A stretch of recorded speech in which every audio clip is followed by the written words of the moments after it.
Chapter 7. From Across the Yard. We were born into simple families, growing up as the proverbial boy and girl next door. I was named Yaakov. Irene was Devora.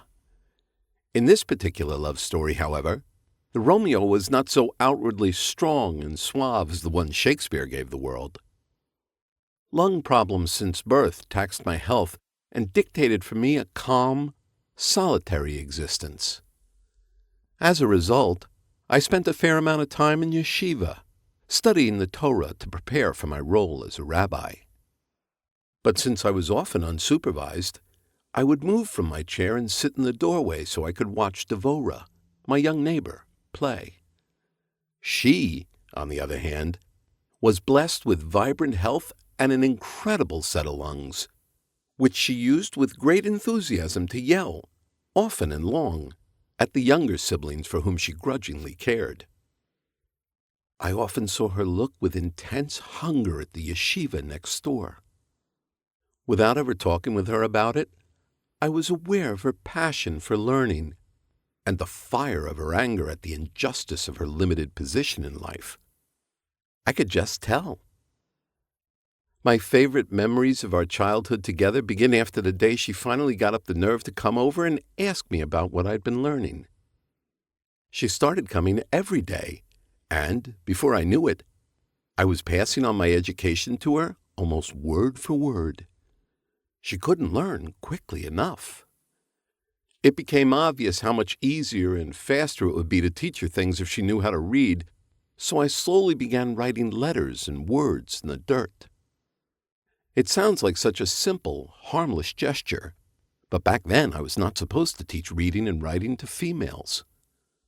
For many days, I carefully weighed my compassion for her frustration against my fear of being thrown out of yeshiva. Somehow, my compassion and desire to be near her won. Before I knew it, she had learned enough to best me in almost any theological argument we had. But my God, the questions she asked! She had me coming and going, I tell you, just like she had as Reuven in our yeshiva lifetime. Devora even asked about the Torah's deeper meaning, questions that, because of their probing nature and their direct attack on the patriarchy, would have gotten her beaten had she asked them in class.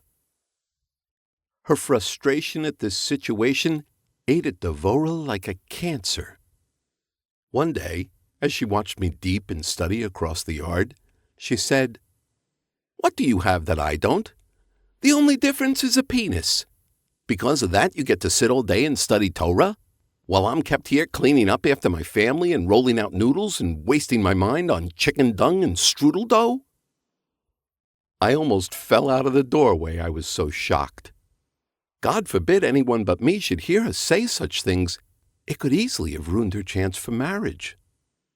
That was when it occurred to me that she would get married someday, maybe even to someone else, and if she did, I would lose her. My feelings for Devora started to get complex right about then. It was around this time that she vowed she would someday create a role of greater power and independence than what she saw for the wives and mothers around her. She tried to spend even more time with me, pushing me to help improve her writing and share more advanced prayers with her. Devora's capacity to learn was immense. The only thing bigger than her hunger to know was her desire to use that knowledge to understand her daily life. This was a leap I hadn't made, the connection between what I studied in yeshiva and what happened outside my front door.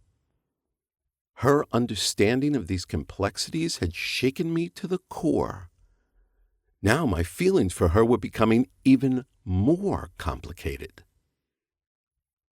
That's when the shouting matches began. I wanted to limit her education in order to protect her, but she refused to be limited. I was torn between protecting her and fulfilling her need to learn. She asked me to share with her the prayers in the Torah as well. Empowering her felt intensely important to me, so I took that risk. For her. I was growing to depend on the sweetness of our companionship. It genuinely illuminated my Torah studies. Her presence was like cool water during my dry days of studying and coughing in yeshiva. This went on for some time, until one fateful day when we were sitting together in the dusty, noisy yard between our homes, talking and watching Devora's brothers and sisters playing near the chickens. Suddenly, she turned and looked at me. There was something very particular in that look. Something about the way the sun shone on her curly dark hair. Something that held my gaze on her in this full, silent moment between us. In that stillness, I noticed for the first time the way the life in her pulsed gently at her throat. My God, I thought. I love this girl. All I could feel was an urgent love for her that pounded through me and settled right into the marrow of my bones. The deep wisdom in her little face awoke in me the knowledge that together we could be very strong, even powerful. As I looked deeply into her eyes, something sparked in them. That spark gave me the hope that she understood my longing. Just when this moment threatened to overtake us both, her youngest brother, who'd been running excitedly all over the yard, tripped and fell on one of the chickens. While he screamed, the chicken squawked in indignation. Devora jumped up, ran over, and pulled her brother up by the ear to get him off the chicken before he flattened the poor bird.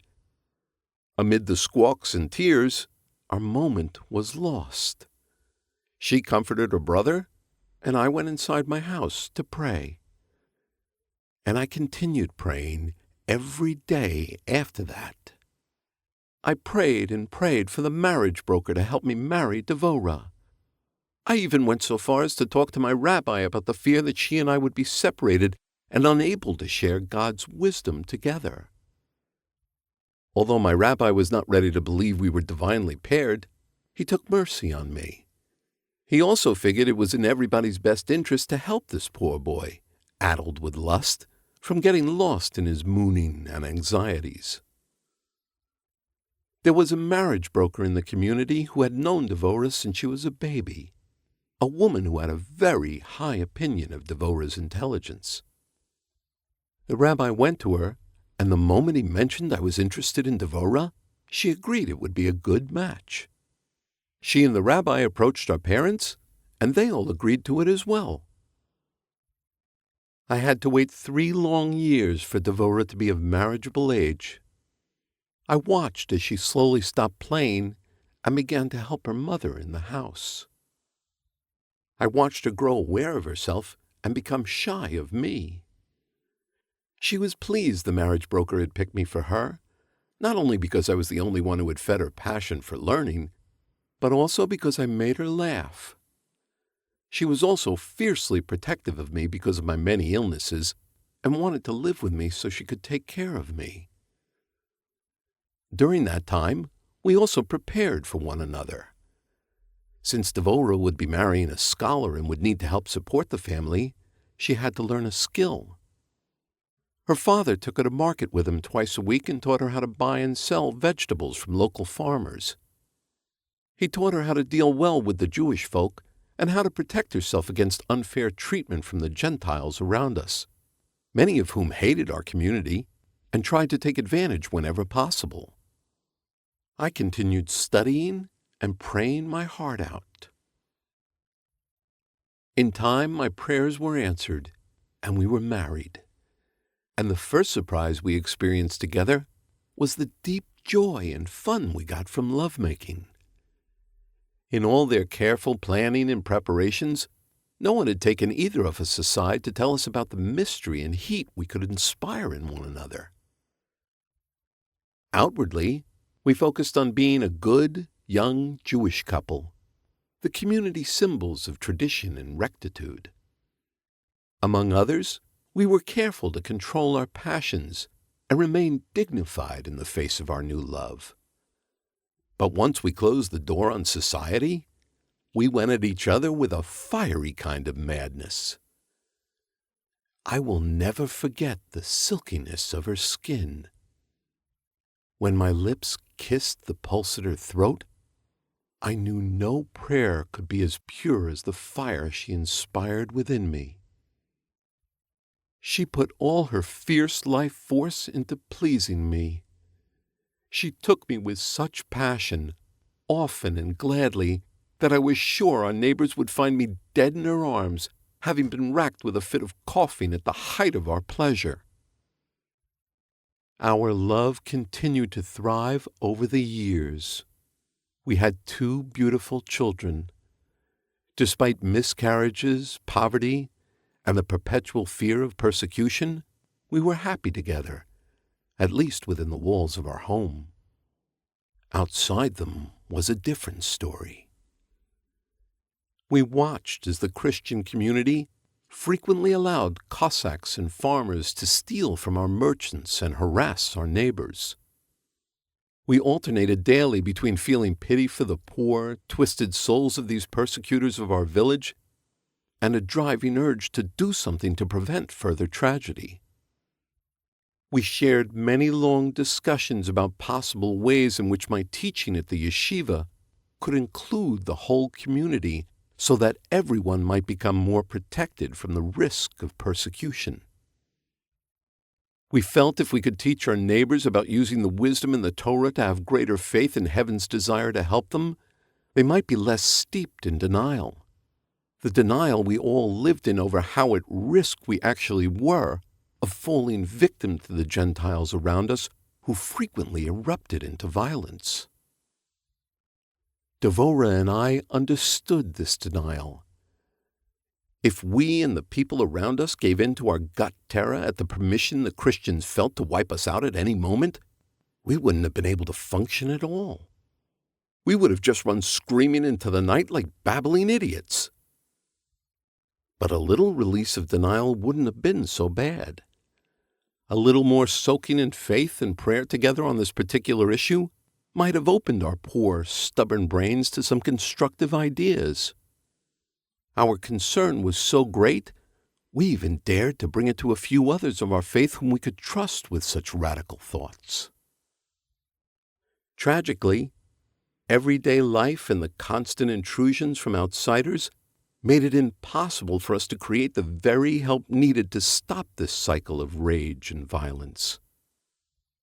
One day, in drunken abandonment, some Gentiles from a neighboring community tore through our entire shtetl. Roaring and cursing through a gray, cold dusk, they lost control in their rage and inflicted greater and greater damage inside each house they entered. Every act of violation seemed to feed their hunger for more. Their gut humiliation at their own inhuman behavior goaded them finally to kill and rape.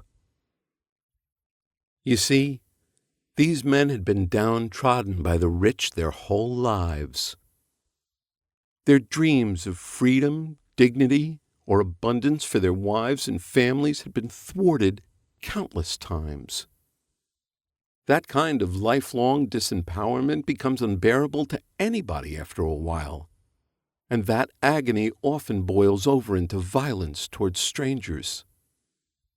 This violence gives the soul and heart a few moments of relief, a release found in the power of having someone's safety at your mercy, if only briefly. But oh, how the shame that follows being brutal, even in small ways, either to loved ones or neighbors, creates further agony in the soul. Eventually, this stew of disempowerment and cruelty to others boils over in a rage that seems uncontrollable and deepens with each destructive act. I was at prayer in temple at the far end of the shtetl on the day these men bolted over in their pain. Devora returned early from market, having seen the trouble brewing that afternoon. Simon and Rachel, our children, were in the care of our neighbor, Miriam. She had hidden them and herself in her root cellar, but Simon had slipped out, fearful that a prized copybook of his might get lost in the destruction. Just as Devora arrived on our lane, I felt an enormous, wrenching pull, a physical lurch in my soul. I ran from Temple, speeding through crowds of children, around men putting out fires and past terrified adults fleeing everywhere in panic.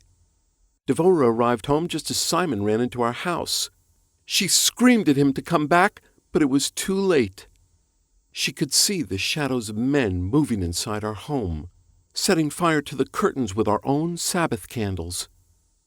Thinking only of Simon, Devora ran forward and crossed the threshold of the front door in time to see them smash his skull with a fire iron. She pleaded for his life, but her pain only goaded them further.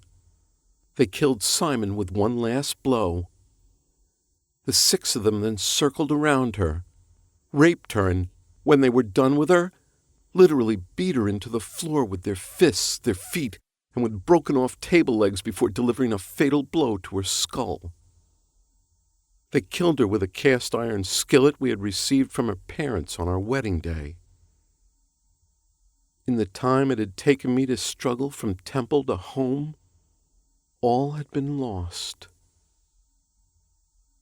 The fire had choked itself to a low smolder, and Devora's and Simon's murderers were gone by the time I got to them. I don't believe I have ever felt any soul agony as powerful as that which ripped through me as I looked upon the 2 of them, broken and shattered inside the shell of our home. I sat there in horror and shock, cradling Simon's small, broken head in my lap and rocking back and forth in prayer over my loved ones. I remembered Devora's sweet pleasure and the power of my desire for her the night she and I conceived Simon. He had come into being drawn by our sacred love. Within him, I had placed all my hopes for the future.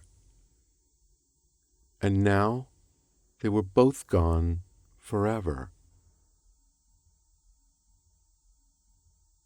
Devora took pity on me and, being so intelligent and knowing me so well, understood that humor would be the best way to get me out of there.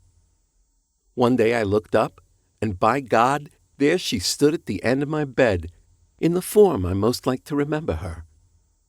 She was wearing a dress she often wore in our young married days, right after she had had Simon, her favorite gray shawl, and she had a huge grin across her face. Devora, being Devora, had no patience with my rabbinical dignity and my aged sorrow. She laughed at me. Laughed! "Look at the shape you've gotten yourself into, Yaakov," she teased me. "You've come a long way since the day you fell in love with me in our dusty yard. I don't know if I'd fall in love with you the way you look now." "Devora," I cried, "have pity on me. I've been through hell since I lost you." "Oh, get over yourself, Yaakov. You've seen worse, I'm sure. Come on, lighten up a little. Do I need to bring that chicken in here and have my brother fall on it again?" That made me laugh. Her brother had looked so utterly ridiculous sprawled on that chicken, and she had been so furious that he had interrupted our romantic moment. When I laughed, I suddenly remembered how good it felt, all over, to be loved by Devora. That did it. My soul loosened up, and I smiled at her with all my heart. She tugged on my beard and laughed with me. "Come on, you putz," she said to me. "There are some of the wisest rabbis in the history of time waiting for you right now in heaven." That got me up and out. I left my body and hugged Devora with all my might. Man, she felt good after all those years. Our souls merged, and the beauty of her love gave me the courage to surrender to the void. We crossed over together. Waiting to greet me was my Simon. I held his soul with my own and cried with joy to see him again. It brought me such comfort to see him whole and unbroken. And then I saw the souls of the men who had massacred my wife and child. They looked fevered with agony over what they had done, and they had been waiting quite a long time to beg me for forgiveness, because once a soul has done such a horrible act, their fate is really in the hands of those they harmed. These poor, beggared souls knew that until I forgave them, they would not be able to complete their soul development. Devora said to me, "Yaakov, I have forgiven them. Now it is up to you." I looked at them and said, "I spit on you." There was no room in my heart to forgive them at that moment. I would later do a lot of work on that particular wound, which would enable me eventually to forgive them, but it was one of the hardest things I've ever had to do. To be truthful, I do not feel this was right even to this day. On one level, with all my compassion, I did forgive them. On another, however, I feel what they did was so far beyond any human cruelty I have ever witnessed that I actually questioned the justness of forgiving these men. It seemed to me to mock the very meaning of the word forgiveness, making the act itself further permission for them to go out and harm again.